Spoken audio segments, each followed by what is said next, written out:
ઓમ નમો ભગવતે વાસુદેવાય।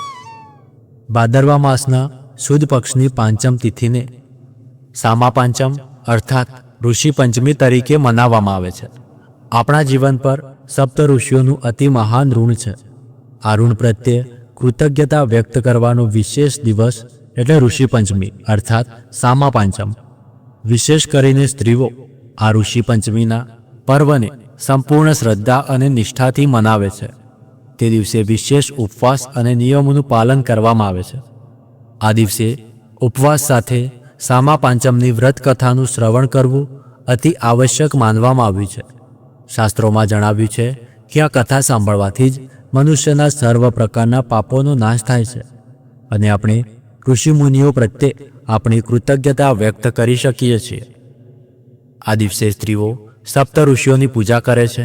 એવું માનવામાં આવે છે કે આ પૂજનથી માસિક ધર્મ દરમિયાન જાણે અજાણે થયેલા પાપોનો નાશ થાય છે અને મૃત્યુ પછી આત્માને ઉત્તમ આધ્યાત્મિક ગતિ પ્રાપ્ત થાય છે। તો ચાલો આ અતિ મહત્વપૂર્ણ સામા પાંચમ વ્રતના અવસર પર આજની સામા પાંચમની વ્રત કથાનો આરંભ કરીએ। પરંતુ કથા શરૂ કરતા પહેલાં હું તમને એક રિક્વેસ્ટ કરું છું કે ઘણા લોકો અમારો વિડીયો જુએ છે પણ વિડીયોને લાઇક નથી કરતા। તો તમે ચાહો છો કે આ સપ્ત ઋષિઓની કૃપા અને ભગવાન ભોળાનાથની કૃપા હંમેશા તમારા ઉપર બની રહે અને આ વ્રતનું સંપૂર્ણ ફળ તમને પ્રાપ્ત થાય, તે માટે આ વિડીયોને એક લાઇક કરી કોમેન્ટમાં હર હર મહાદેવ લખી લેજો। તો ચાલો આજની સુંદર પૌરાણિક કથાનું શ્રવણ કરીએ।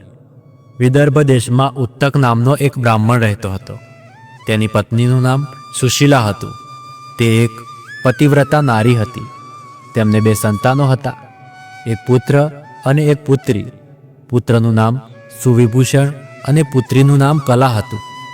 સંપૂર્ણ પરિવાર આનંદપૂર્વક જીવન જીવતા હતા।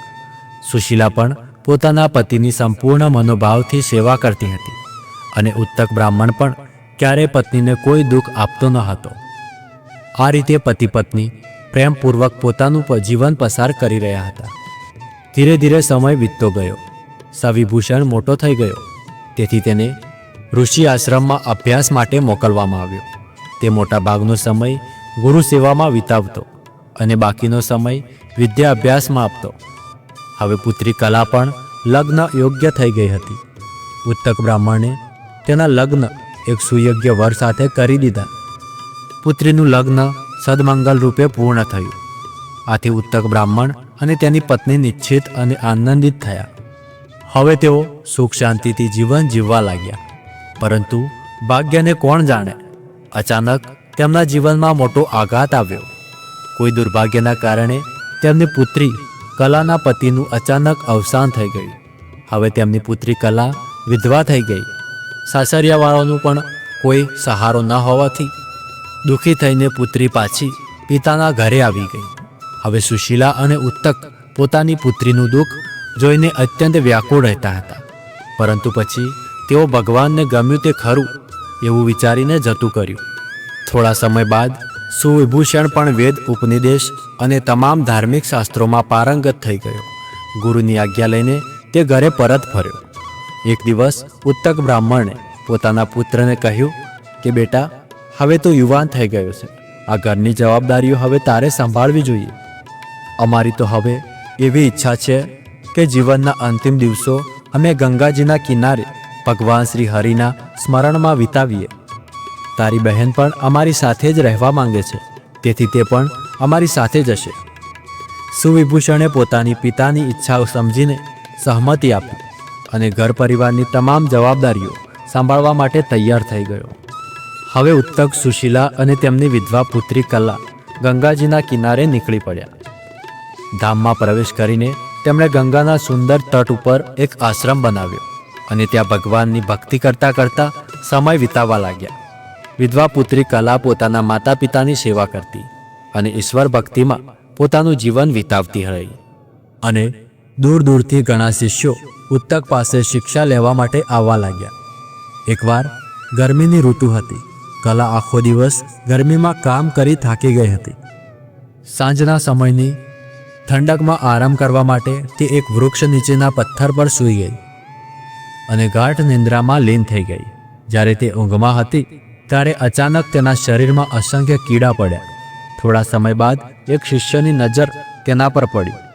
ગુરુની પુત્રીની આ રીતે કીડા મકોડાથી ભરાઈને નિર્વસ્ત્ર હાલતમાં જોઈ તે ભયભીત થઈ ગયો અને દોડીને તે આશ્રમમાં આવ્યો અને પોતાની ગુરુમાતા સુશીલાને કહ્યું કે માં, બહેનના શરીર ઉપર અસંખ્ય કીડા રંગી રહ્યા છે, જરા ચાલો અને જોઈ લો. શિષ્યની આ વાત સાંભળીને સુશીલા ગભરાઈ ગઈ. તે તરત જ ત્યાં પહોંચી. વૃક્ષ નીચે જઈને તેણે જોયું તો પુત્રીના શરીર ઉપર અસંખ્ય કીડા મકોડા અને માખીઓ પડેલી હતી. આ જોઈને સુશીલા પોતે પણ બેભાન થઈ ગઈ. તે જમીન પર ઢળી પડી. થોડા સમય બાદ જ્યારે તેને હોશ આવ્યો ત્યારે પોતાની પ્રિય પુત્રીને ઉઠાવીને આશ્રમની કુટિયામાં લઈ ગઈ. ત્યાં તેને સુવાડી દીધી. પછી સુશીલા પોતાના પતિ ઉત્તક પાસે ગઈ અને રડતા રડતા કહેવા લાગી કે હે નાથ, જોજો તો જરા, આપણી પુત્રીના શરીરમાં અચાનક અસંખ્ય કીડા પડી ગયા છે. મારી એવી સતી જેવી પુત્રીને અચાનક આ શું થઈ ગયું?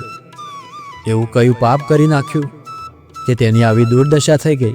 આ રીતે વિલાપ કરતી સુશીલા માથું કૂટીને રડવા લાગી. હવે આ બધું સાંભળી ઉત્તક બ્રાહ્મણે પોતાની પત્ની સુશીલાને શાંત રહેવા કહ્યું. તેઓ પોતાની પુત્રી પાસે ગયા અને થોડા સમય પછી તેઓ શાંત મનથી સમાધિમાં સ્થિર થયા. સમાધિમાં રહીને તેમણે પોતાની પુત્રીના પૂર્વ જન્મના કર્મોને જોયા. ત્યારબાદ તેમણે પોતાની પત્ની સુશીલાને કહ્યું કે હે પ્રિય, આપણી પુત્રી તેના 7મા જન્મમાં એક બ્રાહ્મણી હતી.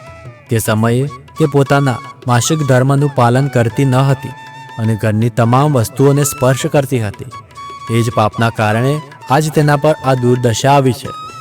તે ઉપરાંત જ્યારે કેટલીક સ્ત્રીઓ આ ઋષિ પંચમીનું વ્રત કરી રહી હતી ત્યારે આપણી પુત્રીએ તેમની મજાક ઉડાવીને મશ્કરીઓ કરી હતી. તે જ પાપના કારણે તેને આ જન્મમાં વિધવાપણું સહન કરવું પડ્યું છે.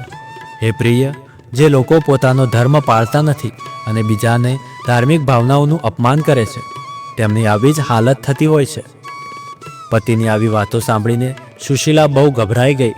તેણે પૂછ્યું કે હે નાથ, જે વ્રતનો અનાદર કરવાથી આપણી પુત્રીની આવી હાલત થઈ ગઈ છે, તેના શરીરમાં કીડા પડી ગયા છે, એ વ્રત કઈ રીતે કરાય છે અને તેનો ઉપાય શું હોઈ શકે?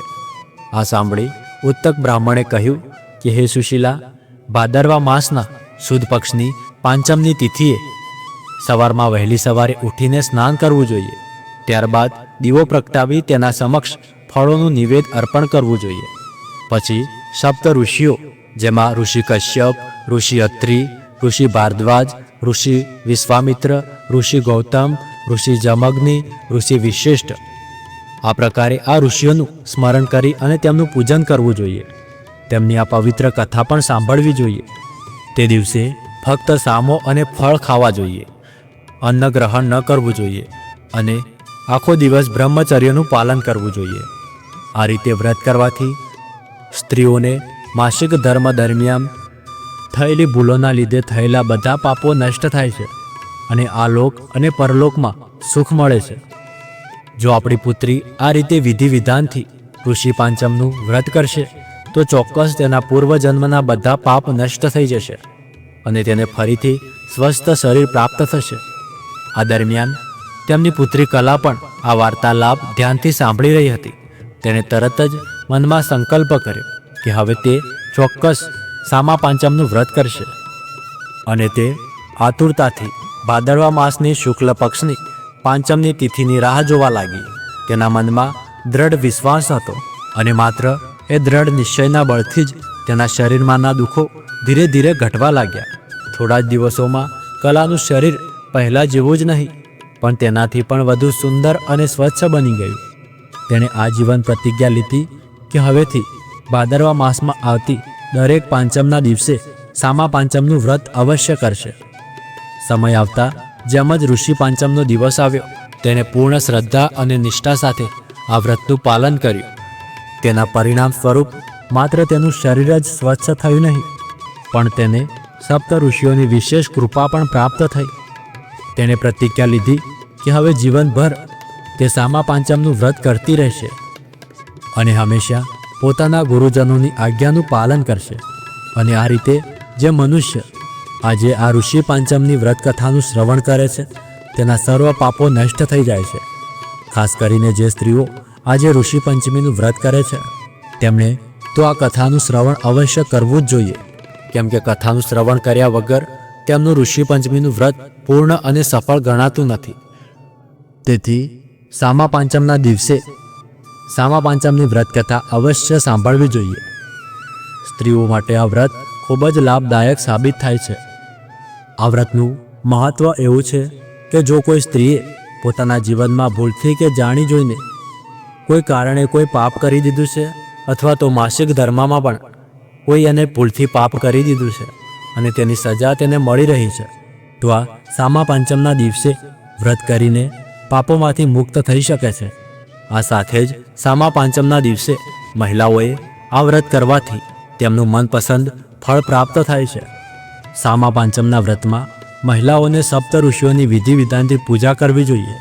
સામા પાંચમનું વ્રત એક ટાઈમ ભોજન કરીને રાખવામાં આવે છે. એ પછી પૂજા કર્યા પછી ફળ અને ડ્રાયફ્રૂટથી વ્રત ખોલવું જોઈએ. આ માટે સવારે સ્નાન કરીને વ્રતનો સંકલ્પ લેવો જોઈએ. પછી 7 ઋષિઓની પૂજા કરવી જોઈએ. આ માટે શુભ મુહૂર્તમાં ઘરના પૂજા સ્થળની સફાઈ કર્યા પછી ચોકી ઉપર હળદર અને સિંદૂર દ્વારા એક ચોરસ બનાવો. આ ચોરસ પર સપ્ત ઋષિઓની મૂર્તિ અથવા ફોટો રાખો. ત્યાર પછી તેની વિધિ પ્રમાણે પૂજા કરો. સપ્ત ઋષિઓને વસ્ત્ર, ચંદન, દોરો, ફૂલ અને ફળ વગેરે અર્પણ કરો. પૂજા કર્યા પછી છેલ્લે ઋષિ પંચમી વ્રતની કથા વાંચવી કે સાંભળવી જોઈએ. કહેવાય છે કે આ કથા વાંચ્યા વિના આ વ્રતનું કે પૂજાનું પૂર્ણ ફળ મળતું નથી. તેથી સામા પાંચમની વ્રત કથા અવશ્ય સાંભળવી જોઈએ. તો અમે આશા રાખીએ છીએ કે તમે બધાએ આ કથા સાંભળી હશે અને આ મહત્ત્વપૂર્ણ વ્રત રાખ્યું હશે. અને જો તમારા ઘરમાં અથવા ઓળખાણમાં કોઈ સ્ત્રીઓએ આ વ્રત રાખ્યું હોય તો આ ઋષિ પંચમીની વ્રત કથાનો વિડીયો તેમને જરૂર શેર કરજો અને એમને પણ અવશ્ય કહેજો કે આ કથાનું શ્રવણ કરે.